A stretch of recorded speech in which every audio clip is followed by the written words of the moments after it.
அடுத்த எம்சிக்கு பாருங்க. இப்போ என்ன சொல்றாங்க?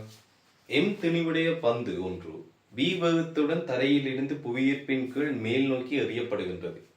பொருள் மீது தாக்கும் சராசரி வழித்தடை எஃப் ஆகும். அதாவது அந்த பந்தின் மீது தாக்கும் சராசரி வழித்தடை கேபிட்டல் எஃப் ஆகும். பந்து மீண்டும் தரையை அடையும் வேகம் யாது? இப்போ என்ன விஷயம் வேண்டாம், இங்க இப்படி ஒரு பந்து ஒன்று இருக்கு. இந்த பந்து தரையில இருந்து பி வேகத்துடன் எறியப்படுகிறது. தொடக்க வேகம் பி. இது ஒரு பொதுவான நிலையில யோசிச்சு பார்த்தீங்கன்னா அதோட நிறைவிசை எம்ஜி தாக்கு. ரைட், இது மேல் நோக்கி போகும்போது அதன் மீது தாக்குற வழித்தடை கேபிட்டல் எஃப், அதுவும் இப்படி தாக்கு. இந்த பந்து மேல் நோக்கி ஒரு A1 என்ற ஆர்முடுகளுடன் போகுதுன்னு வைப்போம். ஆக்சுவலி அது என்ன சொல்லுங்க, ஒரு அமர்முடுகளாக இருக்கு. விசைகள் எல்லாம் அதை எதிர்க்குது. இது ஒரு அமர்முடுகள் தான் இயங்கும். நான் மேல் நோக்கி அதோட ஆர்முடுகள் A1 என்று வச்சுக்கொள்றேன். A1 எனக்கு எப்படி வரும், மைனஸ்ல வரும், அது பிரச்சனை இல்லை.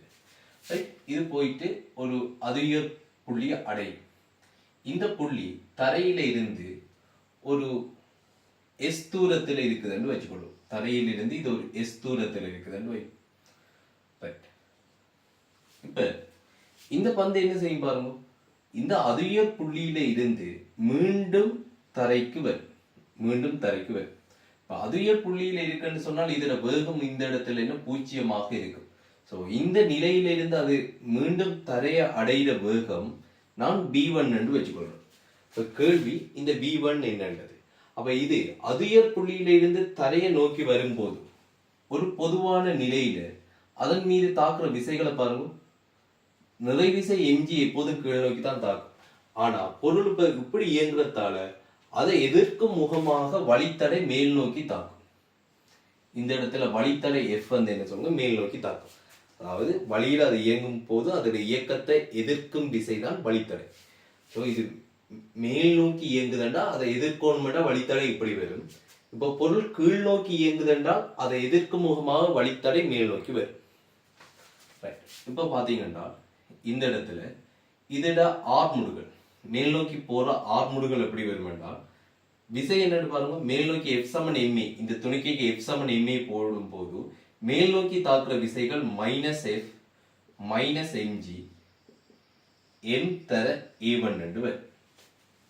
எனவே A1 என்பது மைனஸ் எஃப் சக எம்ஜி அதன் கீழ் எம் ஆக இருக்கும். இந்த துணிக்கைக்கு மேல் நோக்கி V வர்க்கம் சமன் U வர்க்கம் சக 2 AS பயன்படுத்துவோமாக இருந்தால் இங்க இறுதி வேகம் 0, தொடக்க வேகம் V வர்க்கம் சக 2 தர மேல் நோக்கி இதர ஆர்முடுகள். இந்த சமன்பாட்டில் இருக்கிறது ஆர்முடுகள் தான். அப்ப மேல் நோக்கி ஆர்முடுகள் என்றது என்ன, A1, அதாவது மைனஸ் கேபிட்டல் F சக mg அதன் கீழ் n இன்டு தூரம் S ஆக இருக்கும். எனவே இதை கவனிங்கோ, எப்படி வரும், 2 மடங்கு F சக mg அதன் கீழ் m தர S ஆனது B வர்க்கத்துக்கு சமனாக இருக்கு. இதுவே இந்த துணிக்கு இப்ப இந்த பந்து அதிக புள்ளியில இருந்து கீழ் நோக்கி வரும்போது அதோட ஆர்முடுகள் இந்த திசையில நான் இப்ப A2 ஆக வைத்துக் கொள்றேன்.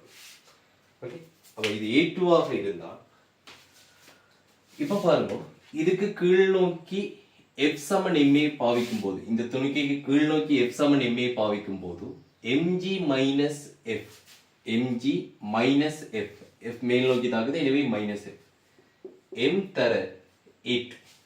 எனவே இப்ப இருக்கிற ஆர்முடுகள் A2 சமன் mg மைனஸ் F இன் கீழ் m ஆக இருக்கும். எனவே இப்ப இந்த துணிக்கைக்கு இந்த அதிக புள்ளியிலிருந்து கீழ் நோக்கி V வர்க்கம் சமன் U வர்க்கம் சக 2 AS பயன்படுத்தும் போது இறுதி வேகம் அதுதான் நம்ம காண வேண்டிய V1.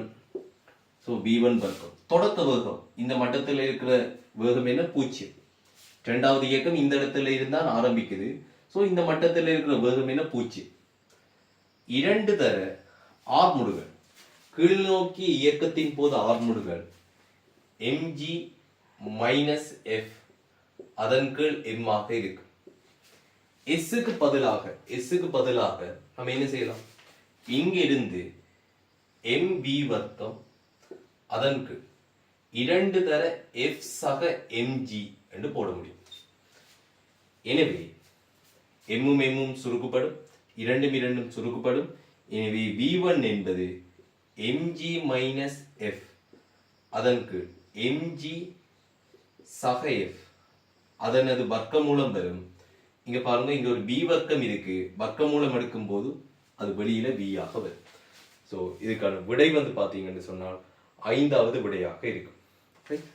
இதுல 2 சந்தர்ப்பத்திலையும் ஆர்முடுகல்களை கண்டு, அதாவது மேல் நோக்கி போகும்போது இது வந்து அமர்முடுகள், நான் ஆர்முடுகள் என்று எடுத்துட்டு செய்கிறேன். ஏன்னு சொன்னா இங்க ஈக்கு பிரதியிடக்குள்ள நேரடியாக இங்க என்ன வருதோ அதை கொண்டு வந்து பிரதிடுவோம். இப்போ அமர்முடுகள் என்று யோசிச்சு மைனஸுக்கு மாத்தி அப்படியெல்லாம் யோசிக்க தேவையில்லை. மேல் நோக்கி போகும்போது ஆர்முடுகள் என்று எடுங்கோ, ஆர்முடுகளுக்கான விடை எஃப் சமன் எம்ஏல இருந்து வருது, அதை அப்படியே கொண்டு வந்து பிரதிடுவோம், என்ன மைனஸோட வரும். ஓகே, அதே போலதான் நீங்க அப்ப இங்க 2 சந்தர்ப்பத்துக்கும் பொதுவா இருக்கிறது என்ன, அது போயிட்டு வர தூரம். ஸோ அந்த தூரத்தை வச்சுதான் இங்க 2 இயக்கத்தை, மேல் நோக்கி இயக்கம் கீழ் நோக்கி இயக்கம் 2ஐயும் சமப்படுத்தி தரை அடைகிற வேகத்தை காணும். இப்ப என்னன்னு சொன்னா புள்ளிக்கு புள்ளி என்ன நடக்கும் என்றால் வழித்தடை மாறிக்கொண்டு இருக்கு. அதனாலதான் இங்க அப்படி மாறிக்கொண்டிருக்கின்றால் இந்த சாதாரண சமன்பாடுகளின் மூலம் இந்த கேள்வி செய்ய முடியாது. இதுக்குன்னு வேற கணித சமன்பாடு இருக்கு. ஆனா இப்ப இங்க வந்து என்ன சொல்லுங்க, அவங்க சராசரி வழித்தடை என்று சொல்லியிருக்காங்க. சராசரி வழித்தடை என்று சொன்னா எப்போதும் அந்த வழித்தடை எஃப் ஆக இருக்கும் என்று நம்ம வச்சுக்கொண்டு கேள்வியை செய்யலாம். ஓகே, அடுத்த எம்சிக்கு பார்ப்போம்.